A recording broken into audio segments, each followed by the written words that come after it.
Hello class. तो हम लोगों ने पिछली क्लास में बात की थी इसकी क्या क्या डेवलपमेंट ट्यूबरकुलोसिस का मोड ऑफ ट्रांसमिशन, एपिडेमियोलॉजी और इसके अलावा कॉजेटिव ऑर्गेनिज्म क्या होता है, उसके क्या क्या कैरेक्टरिस्टिक्स होते हैं, इसके बारे में बात की थी।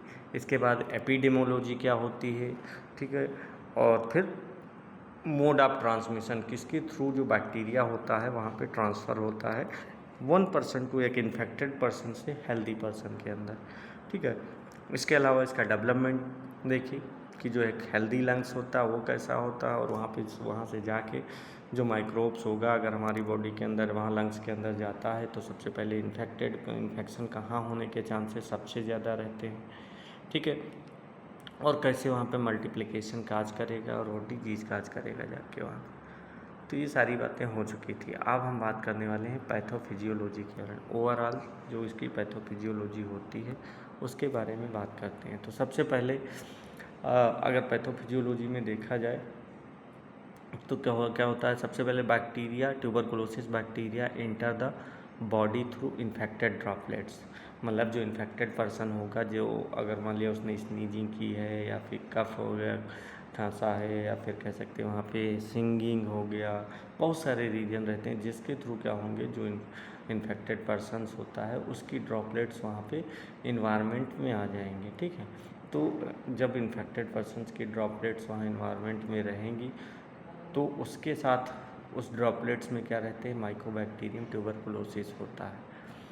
अगर कोई हेल्दी पर्सन ब्रीदिंग के दौरान वो जो माइकोबैक्टीरियम ट्यूबरकुलोसिस होगा या ड्रॉपलेट्स होगा उसको इनहेल करेंगे तो क्या होगा, वो जो बैक्टीरिया होगा वो बॉडी के अंदर इंटर कर जाएगा, ठीक है। तो ये जब बॉडी के अंदर इंटर कर जाएगा फिर क्या होगा, bacteria reaches the lungs and alveoli. अब बैक्टीरिया रेस्पिरेटरी ट्रैक्ट से होकर ये कहाँ पहुँच जाएगा, हमारे लंग्स के एल्व्यूलाई में पहुँच जाता है, क्योंकि नेजल कैविटी से होते हुए और ट्रैकिया, ब्रोंकाई, ब्रोंक्यूल से होते हुए कहाँ पे जाएगा, एल्व्यूलाई में जाएगा, ठीक है। एल्व्यूलाई में मेनली क्या, एल्व्यूलाई में ही क्या होता है, वहाँ पे गैसियस एक्सचेंज होता है, ठीक है। तय होगा CO2 कहाँ पे जाएगा, जहाँ पे ब्लड एल्व्यूलाई में आएगी और ऑक्सीजन जो रहेगी एल्व्यूलाई से वहाँ पे जो ब्लड रहेगा ब्लड में मिक्स हो जाएगी, ठीक है। तो वो ऑक्सीजनेटेड ब्लड हो जाएगा। जब हम इंस्पायरेशन करेंगे तो वही CO2 वहाँ से एनवायरनमेंट में चली जाती है, ठीक है। तो ये क्या हो गया, वहाँ पे जो रेस्पिरेटरी ट्रैक्ट होगा वहाँ पे जब हम इनहेल करेंगे एयर को तो एयर में जो ड्रॉपलेट्स प्रेजेंट हैं वो सारे हमारे कहाँ पे पहुँच जाएंगे, एल्व्यूलाई में पहुँच जाएंगे। अब क्या होगा, macrophages defense cell engulf the bacteria. अब कोई फॉरेन पार्टिकल्स अगर हमारी बॉडी के अंदर जाता है तो हमारी बॉडी के अंदर जो प्रेजेंट रहती हैं, इम्यून सेल्स प्रेजेंट रहती हैं, डिफेंस सेल रहती हैं, वो क्या करती हैं, उसको किल करने की कोशिश करती हैं, उसको इंगल्फ करने की कोशिश करती हैं, क्योंकि वो फेगोसाइटोसिस नेचर के होते हैं। तो जो एल्व्यूलाई में प्रेजेंट रहेंगे माइक्रोफेजेज, ये क्या करेंगे, बैक्टीरिया को इंगल्फ करेंगे, ठीक है। वो उनको इंगल्फ करके उनको डिस्ट्रॉय करने का प्रयास करते हैं, ठीक है। तो क्योंकि फेगोसाइटोसिस नेचर के होंगे, लेकिन जब इंगल्फ करेंगे क्योंकि बैक्टीरिया का नंबर बहुत ज़्यादा है तो उसमें some bacteria survive and multiply. तो क्या होता है, उसमें जो कुछ बैक्टीरिया ऐसे रहते हैं जो क्या करेंगे, वहाँ पे उसी के अंदर वहाँ पे माइक्रोफेजेस के अंदर वहाँ पे क्या करेंगे, सर्वाइव करने लगते हैं, ठीक है। कारण क्या रहता है, क्योंकि मैंने बताया था इनकी जो सेल वॉल रहती है, सेल वॉल के अंदर क्या प्रेजेंट रहता है, माइकोलिक एसिड रहता है। अब माइकोलिक एसिड होगा वो क्या रहता है, वहाँ पे रेजिस्टेंट रहता है, ठीक है। तो ये क्या करेंगे, वहाँ पे जो बैक्टीरिया के माइक्रोफेजेज होंगे, माइक्रोफेजेज के अंदर ही ये सर्वाइव करने लगते हैं, और वो तो किसके कारण, उस सेल वॉल के कारण। इसीलिए जो बैक्टीरिया होंगे वो वहाँ पे डिस्ट्रॉय नहीं होंगे और धीरे धीरे वो वहाँ पे मल्टीप्लाई करने लगते हैं, ठीक है। सम बैक्टीरिया, ठीक है, bodies immune system become activated.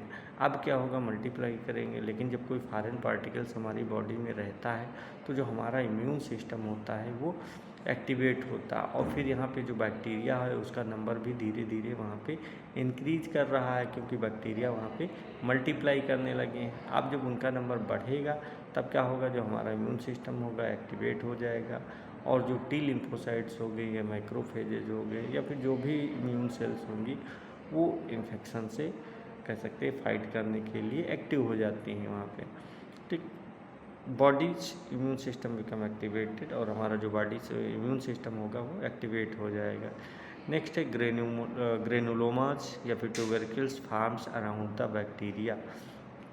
अब क्या होगा, जब हमारा इम्यून सिस्टम एक्टिवेट हो जाएगा तो जो इम्यून सेल्स होंगी ये बैक्टीरिया को वहाँ पे एक ही जगह पे क्या करने लगती हैं, सराउंड करने लगती हैं, ठीक है। जो बैक्टीरिया के चारों ओर क्या करेंगी, सराउंडिंग का फार्मेशन करने लगती हैं। तो सराउंड्स का फार्मेशन करके क्या करेंगी, ये ग्रेनुलोमा या फिर ट्यूबरकिल का फार्मेशन करती हैं। तो इनका मेनली पर्पज़ क्या रहता है कि जो इन्फेक्शन हुआ है, इन्फेक्शन को बॉडी के जो अदर पार्ट हो गए वहाँ पे स्प्रेड होने से रोकने का काम करने के लिए, ठीक है। तो ये ग्रेनुलोमा इसीलिए बना लेती है कि जहाँ पे हैं उसी पर्टिकुलर एरिया में वो रहें, जो अदर पार्ट्स रहते हैं वहाँ पे ये स्प्रेड ना होने पाए, ठीक है।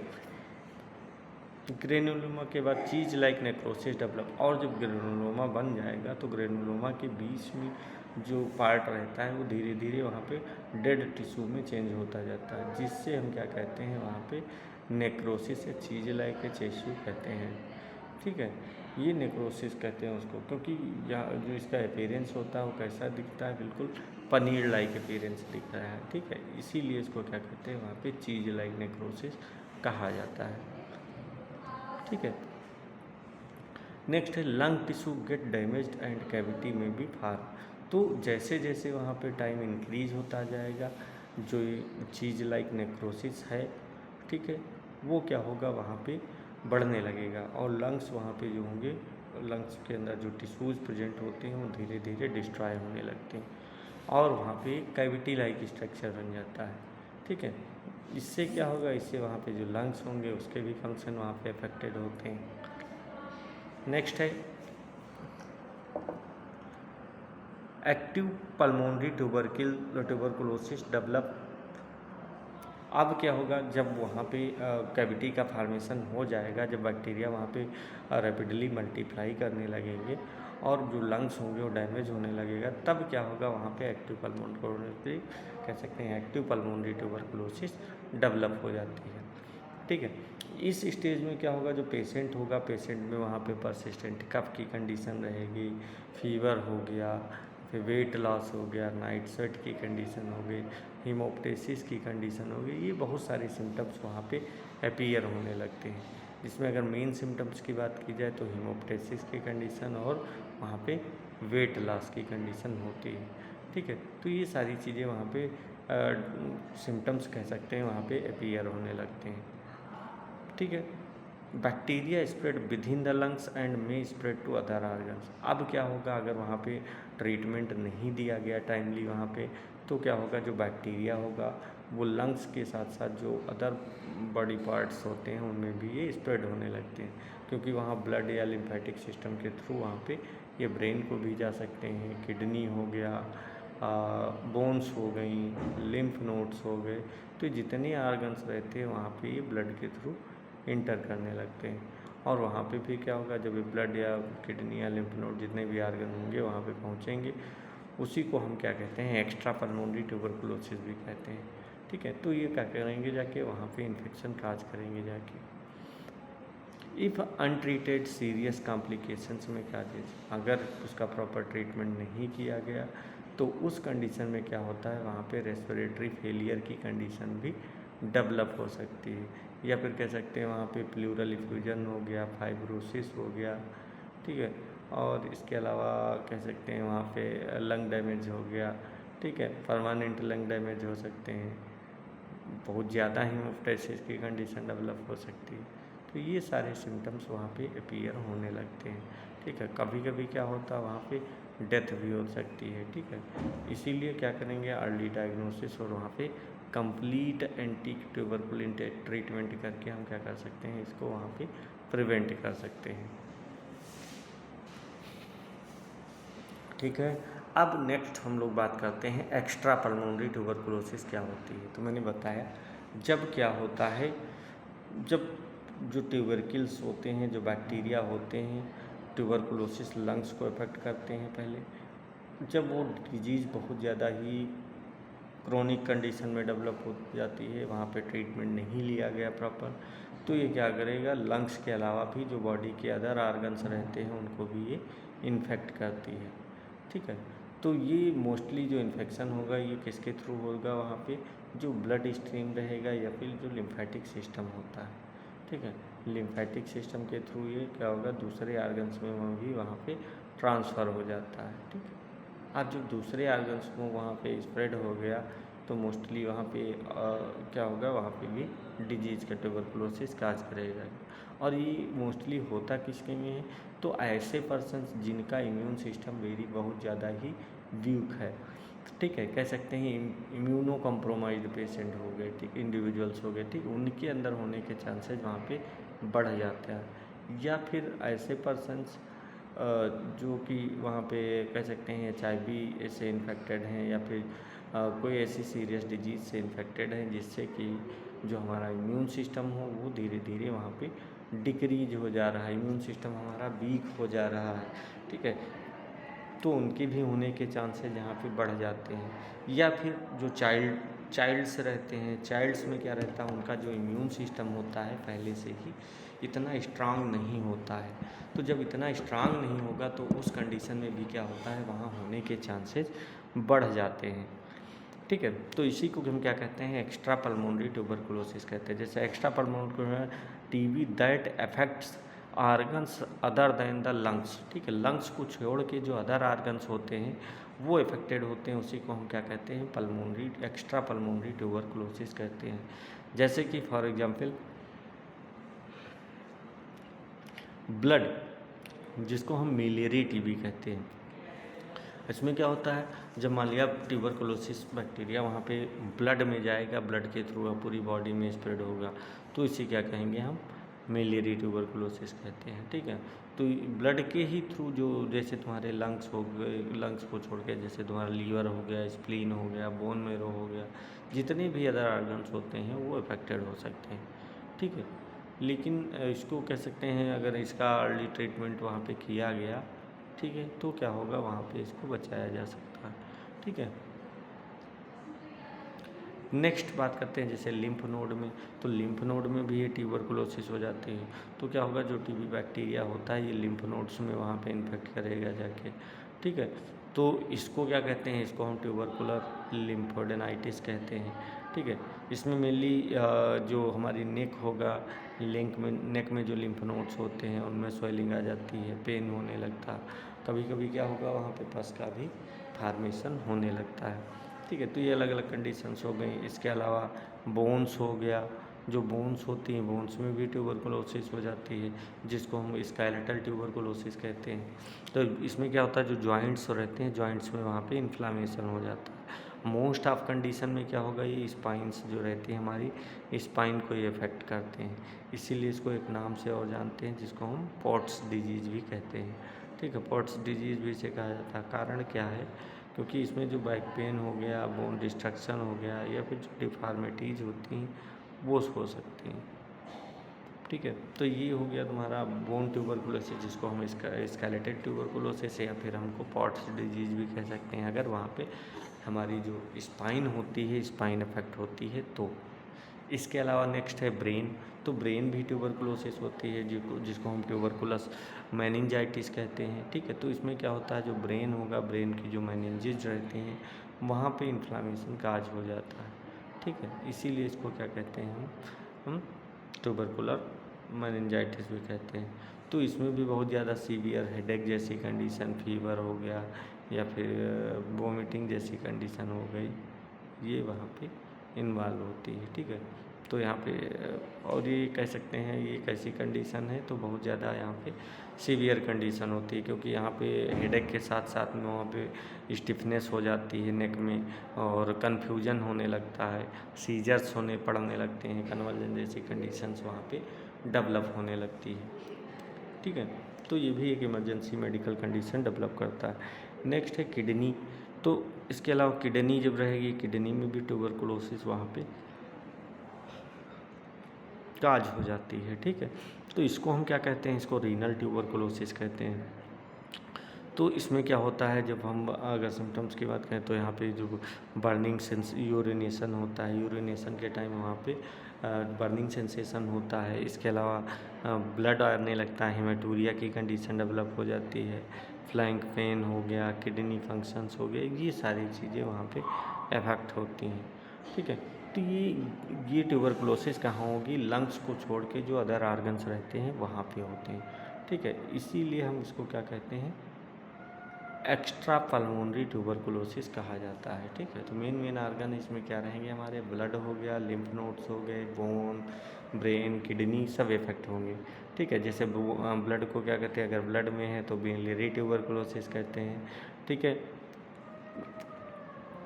इसी तरह बोन्स में स्केलेटल ट्यूबरकुलोसिस हो गया, ब्रेन में तुम्हारा ब्रेन में अलग ट्यूबरकुलोसिस होता है, उसको हम कह सकते हैं इसको ट्यूबरकुलोसिस मेनिंजाइटिस, क्योंकि इसमें जो मेनिंजेज लेयर रहती हैं वो इफेक्ट होती हैं। किडनी को रीनल ट्यूबरकुलोसिस कहेंगे। ठीक है, तो अलग अलग नाम दिया गया। अगर लिम्फ नोड में होता है तो ट्यूबरकुलर लिम्फेडेनाइटिस कहते हैं। तो ये अलग अलग होते हैं, जिसमें अगर इसको क्या कहें, स्केलेटल ट्यूबरकुलोसिस की बात करें तो सबसे ज़्यादा कहाँ पे होती है? जो हमारी वो ये रहती है, जो वर्टिब्रल कॉलम रहती है। ठीक है, तो यहाँ पे होने के सबसे ज़्यादा स्पाइंस में सबसे ज़्यादा होने के चांसेज रहते हैं। तो इसीलिए इसको हम क्या कहते हैं? पॉट्स डिजीज़ के भी नाम से जाना जाता है। ठीक, तो अब हम इसके बाद बात करने वाले हैं रिस्क फैक्टर में कौन कौन से ऐसे रिस्क फैक्टर रहते हैं जिसके कारण वहाँ पे जो ट्यूबरकुलोसिस होती है वो काज होने के चांसेस बढ़ जाते हैं। ठीक है, तो सबसे पहले हम बात करते हैं HIV या फिर एड्स की। ठीक है, HIV का फुल फॉर्म क्या होता है? तो होता है ह्यूमन इम्यूनो डिफिशियंसी वायरस होता है, और एड्स का एक्वायर्ड इम्यूनो डिफिशियंसी सिंड्रोम होता है। ठीक है, HIV क्या है? एक वायरस है। एड्स क्या है? एक वायरल डिजीज है। ठीक है, जो कि HIV के द्वारा काज होती है। तो ये भी एक हार्मफुल कह सकते हैं, बहुत ही ज़्यादा क्रोनिक डिजीज़ मान सकते हैं इसको, क्योंकि इसमें होता क्या है? जो हमारा इम्यून सिस्टम होता है वो बहुत ज़्यादा ही वीक हो जाता है। ठीक है, जब इम्यून सिस्टम वीक हो जाएगा तो वहाँ पे जो ट्यूबरकुलोसिस बैक्टीरिया होगा वो आसानी से वहाँ पे मल्टीप्लाई कर पाएगा और वहाँ पे डिजीज काज करेगा। कारण क्या है? क्योंकि मैंने बताया था जो HIV होता है या एड्स की कंडीशन में ये क्या करता है? हमारे जो इम्यून सिस्टम होता है इस पर इफेक्ट डालता है। ठीक है, इम्यून सिस्टम को वहाँ पे इफेक्ट कर देता है। ठीक है, जिससे क्या होगा? जो वहाँ पे जो इम्यूनिटी बूस्ट करने वाली सेल्स होंगी, क्योंकि इसमें जो सेल्स रहती हैं CD4 लिम्फोसाइट सेल्स वो डिस्ट्रॉय हो जाती हैं। ठीक है, उनको डिस्ट्रॉय कर देता है, जिसके कारण वहाँ पे ट्यूबरकुलोसिस के चांसेस बढ़ जाते हैं। ठीक है, इसके अलावा बात की जाए डायबिटीज़ मिलाइटस की, तो डायबिटीज़ मिलाइटस भी क्या करेगा? वहाँ पे डिजीज़ काज करने के लिए रिस्पॉन्सिबल होगा। तो मैंने बताया कि एड्स में क्या होता है? इसमें जो हमारी सेल्स रहती हैं, ठीक है, जो HIV वायरस रहता है ये क्या करता है? हमारे डिफेंस मैकेनिज्म को बहुत ही वीक कर देता है। डिफेंस मैकेनिज्म मतलब जो हमारी जो CD4 सेल्स रहती हैं, जो T लिम्फोसाइट सेल्स रहती हैं, उनके नंबर को ये क्या कर देगा? रिड्यूस कर देता है। अब जब वो नंबर रिड्यूस हो जाएगा तो बॉडी में जो इन्फेक्शन से कह सकते हैं लड़ने की कैपेसिटी होगी वो भी बहुत ज़्यादा ही वीक हो जाएगी। अब जब ये वीक हो जाएगी तो जो ट्यूबरकुलोसिस होगा उसके चांसेस वहाँ पे बढ़ जाएंगे। ठीक है, जो सबसे पहले क्या होगा? वहाँ पे लेटेंट ट्यूबरकुलोसिस होगा, जिससे वहाँ पे बाद में वो धीरे धीरे एक्टिव ट्यूबरकुलोसिस में वहाँ पे चेंज हो जाएगी। ठीक है, तो इसीलिए जो HIV या एड्स के पेशेंट होते हैं उनमें जो पल्मोनरी ट्यूबरकुलोसिस होगा या फिर एक्स्ट्रा पल्मोनरी ट्यूबरकुलोसिस होगा, दोनों के रिस्क वहाँ पे ज़्यादा रहते हैं। ठीक है, जो नॉर्मल पर्सन होगा उसकी अपेक्षा वहाँ पे ज़्यादा होने के चांसेस रहते हैं, क्योंकि उनका इम्यून सिस्टम ही बहुत ज़्यादा वीक होता है। नेक्स्ट बात करते हैं डायबिटीज़ मिलाइटस की। तो डायबिटीज़ मिलाइटस ये भी एक मेटाबॉलिक डिसऑर्डर होता है, जिसमें क्या होगा? जो हमारा ब्लड ग्लूकोज लेवल होता है बहुत ज़्यादा टाइम के लिए वहाँ पे बढ़ जाता है। ठीक है, तो ये कंटिन्यू अगर हाई ब्लड शुगर लेवल रहेगा, जिससे क्या होगा? जो हमारी वाइट ब्लड सेल्स हो गया, जो WBC हो गई या जो माइक्रोफेजेज हो गई, उनकी जो इन्फेक्शन से लड़ने की कैपेसिटी हो गया वो रिड्यूस हो जाती है वहाँ पे, और जिससे क्या होगा वहाँ पे जो ट्यूबरकुलोसिस बैक्टीरिया होगा लंग्स में आसानी से वहाँ पे सरवाइव कर पाएगा और वहाँ पे मल्टीप्लाई कर जाएगा। ठीक है। तो इसके अलावा देखते हैं जो डायबिटिक वाले पेशेंट रहते हैं उनमें देखा भी होगा कि जो वुंड हीलिंग प्रोबेबिलिटी होती है वो क्या हो जाती है, रिड्यूस हो जाती है। वुंड जल्दी वहाँ पे हील नहीं होता है। ठीक है। और जो ट्रीटमेंट का रिस्पांस होता है वो भी बहुत ज़्यादा ही कम होता है। तो इस कारण से वहाँ पे जो डायबिटीज़ होगी, डायबिटीज़ अगर किसी पेशेंट के है तो क्या होगा, उसके ट्यूबरकुलोसिस के चांसेस वहाँ पे बढ़ जाएंगे। ठीक है। नेक्स्ट है स्मोकिंग की बात करें तो स्मोकिंग में भी क्या होता है, लंग्स में जो हमारा रहेगा वो इफेक्ट होता है, क्योंकि स्मोक करने से क्या होता है वहाँ पे जो टॉक्सिन्स रहते हैं, टॉक्सिक केमिकल्स रहते हैं, वो हमारी एल्वियोलाई को वहाँ पे डिस्ट्रॉय कर देते हैं। ठीक है। और वहाँ पे जो रेस्पिरेटरी ट्रैक्ट है, वहाँ पे जो सीलिया प्रेजेंट रहती हैं वो डिस्ट्रॉय हो जाती हैं। अब जब वो डिस्ट्रॉय हो जाएंगी तो उससे क्या होगा, जो वहाँ पे म्यूकस क्लीन होता है उसको क्लियर करने का काम करती थी तुम्हारी सीलिया। तो ये सीलिया ही जब डिस्ट्रॉय हो जाएंगे तो म्यूकस क्लियरेंस वहाँ पे कम हो जाएगा। और इसके अलावा जो मैक्रोफेजेज होंगे या फेगोसाइटो कह सकते हैं, फेगोसाइटोसिस की एक्टिविटी होगी वो भी वहाँ पे रिड्यूस हो जाती है, और वहाँ पे जो ट्यूबरकुलोसिस बैक्टीरिया होगा वो आसानी से वहाँ पे लंग्स में एंटर करके इन्फेक्शन काज कर सकता है। ठीक है। तो ये स्मोकिंग वो भी एक हार्मफुल कंडीशन होती है। इसके अलावा ऐसा नहीं स्मोकिंग ट्यूबरकुलोसिस के लिए ही रिस्क है, इसके अलावा भी बहुत सारी डिजीज़ होती हैं, जैसे एम्फाइसीमा हो गया, ब्रोंकाइटिस हो गया, ये भी सारी चीज़ें वहाँ पे स्मोकिंग के लिए हार्मफुल डिजीज वो काज कर सकती हैं। नेक्स्ट हम बात करने वाले हैं एल्कोहलिज्म की। तो एल्कोहलिज्म, अगर कोई पर्सन ज़्यादा एल्कोहल कंज्यूम कर रहा है तो भी उसका जो इम्यून सिस्टम होगा या फिर जो न्यूट्रिशनल स्टेटस होगा वो दोनों क्या होंगे, अफेक्ट होंगे। ठीक है। और मेनली होता क्या है, जो एल्कोहल ले रहा होता है, एल्कोहल के कारण वहाँ पे जो पर्सन है उसके अंदर प्रोटीन की डिफिशियंसी हो जाएगी, बॉडी की विटामिन्स की डिफिशियंसी हो जाएगी। ठीक है। और उसका लीवर डैमेज हो जाता है, लीवर भी डिसफंक्शन हो जाएगा। अब ये सारी चीज़ें होने से क्या होगा, जो उसकी बॉडी की जो इम्यूनिटी होती है वो भी वीक हो जाती है। ठीक है। इसके अलावा बहुत सारे कई पेशेंट्स जो कई अल्कोहल डिपेंडेंट पेशेंट होंगे उनके जो ट्यूबरकुलोसिस रहता है, मेडिसिन्स अगर वो कंटिन्यू नहीं लेते हैं, जिससे क्या होगा वहाँ पे ट्रीटमेंट फेलियर की कंडीशन या फिर कह सकते हैं ड्रग रेजिस्टेंट ट्यूबरकुलोसिस की कंडीशन के रिस्क भी वहाँ पे बढ़ जाते हैं। ठीक है। नेक्स्ट हम लोग बात करते हैं माल न्यूट्रिशन की। तो माल न्यूट्रिशन में भी क्या होगा, वहाँ पे जो बॉडी का जो इम्यून सिस्टम होता है वो वीक हो जाता है। मेनली होता क्या, जो माल न्यूट्रिशन की कमी से क्या होगा, जो बॉडी की रिक्वायरमेंट होगी, ठीक है, प्रोटीन, विटामिन्स, मिनरल्स, कैलोरीज, तो ये सारी चीज़ें अगर एडिक्वेट अमाउंट में वहाँ पे नहीं मिल पाती हैं तो उसकी वजह से क्या होगा, प्रोटीन की डिफिशियंसी से वहाँ पे माल न्यूट्रिशन जैसे वहाँ पे कंडीशन डेवलप हो जाती है। अब जो माल न्यूट्रिशन हो जाएगा तो क्या होगा, हमारा जो इम्यून सिस्टम होगा वो प्रॉपरली वर्क नहीं कर पाएगा, इम्यून सिस्टम वहाँ पे वीक हो जाएगा और वहाँ पे ट्यूबरकुलोसिस बैक्टीरिया के अगेंस्ट वहाँ पे कोई इम्पॉर्टेंट डिफेंस मैकेनिज्म नहीं होगी। ठीक है, वो वीक हो जाती है। ठीक है। इसके अलावा जो हमारी सेल मीडिएटेड इम्यूनिटी होती है वो भी वहाँ पे वीक हो जाती हैं, क्योंकि वो वहाँ पे बैक्टीरिया को किल करने के लिए या फिर उसके अगेंस्ट वहाँ पे काम करती थी। तो यही कारण रहता है, अगर किसी पेशेंट को माल न्यूट्रिशन की कमी है, वहाँ पे कुपोषण का शिकार है, तो उस कंडीशन में वहाँ पे जो ट्यूबरकुलोसिस के चांसेज होंगे वो बहुत ज़्यादा ही बढ़ जाते हैं। ठीक है। और ऐसे में होता क्या है, वहाँ पे जो पेशेंट की जो रिकवरी होती है वो भी वहाँ पे स्लो हो जाती है। ठीक। नेक्स्ट है पुअर हाइजीन्स।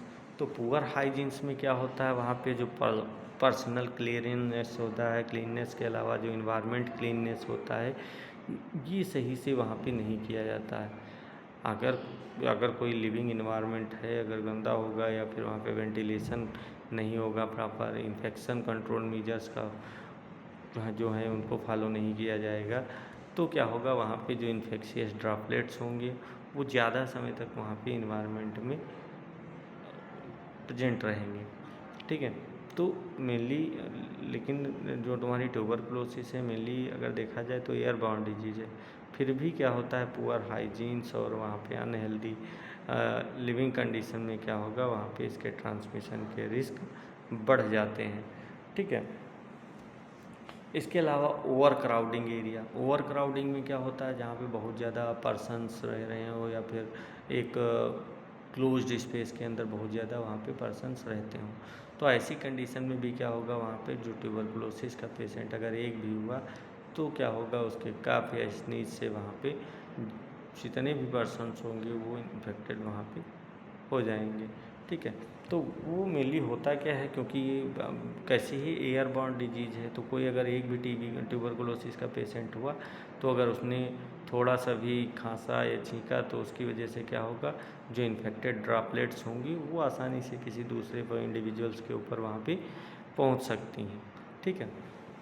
तो ये कारण रहते हैं। पुअर वेंटिलेशन हो गया वहाँ पे, अगर वो क्योंकि वहाँ पे सारी चीज़ें होंगी, पुअर वेंटिलेशन हो गया, पुअर वेंटिलेशन के अलावा hotels, persons, slum area, crowded house hold area, तो ये सब चीज़ें रहती है जहाँ पे क्या रहता है, जो पॉपुलेशन रहेगी वो ज़्यादा रहेगी और वहाँ पे जो डिजीज़ काज करने की प्रोबेबिलिटी होगी वो कम हो जाएगी, ठीक है। इसके अलावा नेक्स्ट बात करते हैं इम्यूनो कम्प्रोमाइज्ड ड्रग्स, ठीक है। जो इम्यून कम्प्रोमाइज्ड पेशेंट रहते हैं, इम्यून कम्प्रोमाइज ऐसे पर्सन जिनका इम्यून सिस्टम बहुत ज़्यादा वीक है, ठीक है। कुछ मेडिकेशंस हैं जैसे कार्टिस्टेरॉइड्स हो गए, कीमोथेरेपी ड्रग्स हो गई, या फिर इम्यूनो सप्रेसेंट इम्यून सिस्टम की एक्टिविटी को कम करने वाले रहते हैं, ठीक है। तो ये सारी चीज़ें क्या करेंगी, अगर ऐसी ड्रग्स का हम यूज करते हैं, ठीक है, तो क्या जिससे क्या होगा, जो हमारी इम्यूनिटी होगी वीक होगी और वहाँ पे ट्यूबरकुलोसिस के चांसेस वहाँ पे बढ़ जाएंगे, या फिर अगर वहाँ पे लेटेंट ट्यूबरकुलोसिस इन्फेक्शन है तो दोबारा से रीएक्टिवेट के चांसेस बढ़ जाते हैं, क्योंकि जो ये ड्रग्स हैं ये क्या करती हैं, जो हम आर्गन ट्रांसप्लांटेशन या फिर ऑटो इम्यून या डिजीज़ में या फिर कैंसर ट्रीटमेंट में लेते हैं, ये हमारी इम्यूनिटी को वीक करते हैं, ठीक है। इस कारण से वहाँ पे रिस्पॉन्सिबल होती हैं। नेक्स्ट हम बात करने वाले हैं कैंसर के बारे में। तो कैंसर भी एक कह सकते हैं, कैंसर का अगर जब ट्रीटमेंट करते हैं तो वो भी क्या करता है, इम्यून सिस्टम को वहाँ पे वीक होता है। बताया जैसे कीमोथेरेपी या फिर रेडियोथेरेपी हम करते हैं तो अगर हम रेडियोथेरेपी या कीमोथेरेपी कर रहे हैं तो उसमें क्या होता है, जो हमारी WBCs रहती हैं उनका नंबर वहाँ पे धीरे धीरे रिड्यूस हो जाता है, जिससे क्या होगा, जो हमारी बॉडी की इन्फेक्शन फाइटिंग कैपेसिटी होगी वो रिड्यूस हो जाएगी और वहाँ पे जो कैंसर पेशेंट होंगे उनमें ट्यूबरकुलोसिस के होने के रिस्क भी बढ़ जाते हैं, ठीक है। तो ऐसी मेनली होता क्या है, जो तो ये सारी चीज़ें होंगी जिसके कारण वहाँ पे जो पेशेंट होगा, अगर कैंसर का पेशेंट है तो उसके ट्यूबरकुलोसिस के रिस्क वहाँ पे बहुत ज़्यादा बढ़ जाता है। लास्ट फैक्टर की बात करते हैं, क्रोनिक किडनी डिजीज। अगर कोई पर्सन है जिसके CKD की प्रॉब्लम है तो क्या होगा, वहाँ पे अगर किडनी में लॉन्ग ड्यूरेशन से वहाँ से सही प्रकार से वो फंक्शन नहीं कर रही हैं तो उस कंडीशन में क्या होता है, जो इम्यून फंक्शन होता है वो वीक हो जाता है, ठीक है। इसके अलावा जो डायलिसिस पेशेंट होंगे या बार बार वहाँ पे हॉस्पिटल एक्सपोजर में रहते हैं तो उनमें भी इन्फेक्शन का रिस्क ज़्यादा हो जाता है, ठीक है। तो यही कारण कि जो CKD पेशेंट है उसको ट्यूबरकुलोसिस अगर हो जाती है तो वहाँ पे डायग्नोस करना बहुत ही ज़्यादा क्रिटिकल हो जाता है और जो ट्रीटमेंट भी होगा वो भी बहुत ज़्यादा केयरफुली या मॉनिटरिंग के साथ करना पड़ता है, क्योंकि जो CKD होती है बहुत ही सीवियर डिजीज़ रहती है। तो यहाँ पे मेनली इसी कारण से, क्योंकि एक्सपोजर बार बार लग रहा है तो वहाँ पे होने के चांसेस बढ़ जाते हैं, प्लस वहाँ पे डायलिसिस हो रही है, ठीक है। ये सारी चीज़ें होती हैं जिससे वहाँ पे चांसेस इन चीज़ों के बढ़ जाते हैं, क्योंकि बार बार वहाँ पे एक्सपोजर लगेगा तो उस कारण से डिजीज़ के चांसेस होने के बढ़ जाएंगे। तो ये थी रिस्क फैक्टर। अब हम इसके बाद नेक्स्ट क्लास में बात करेंगे क्या इसके साइन एंड सिम्टम्स क्या होते हैं, कहाँ पे क्या क्या सिम्टम्स अपीयर होंगे, ठीक है। तो उसके बारे में बात करेंगे, ठीक है। बाकी आज इतना ही रखते हैं, ठीक है। बाकी नेक्स्ट क्लास में क्या क्या साइन सिम्टम्स होंगे, अलग अलग सिस्टम पे क्या क्या इफेक्ट इसका पड़ेगा, कॉन्स्टिट्यूशनल सिम्टम्स क्या होते हैं, रेस्पिरेटरी सिम्टम्स क्या होते हैं और क्या क्या कॉम्प्लिकेशंस वहाँ पे क्रिएट होंगी अगर किसी के ट्यूबरकुलोसिस हो जाता है। ओके क्लास, तो आज इतना ही रखते हैं, बाकी नेक्स्ट क्लास में। ठीक है।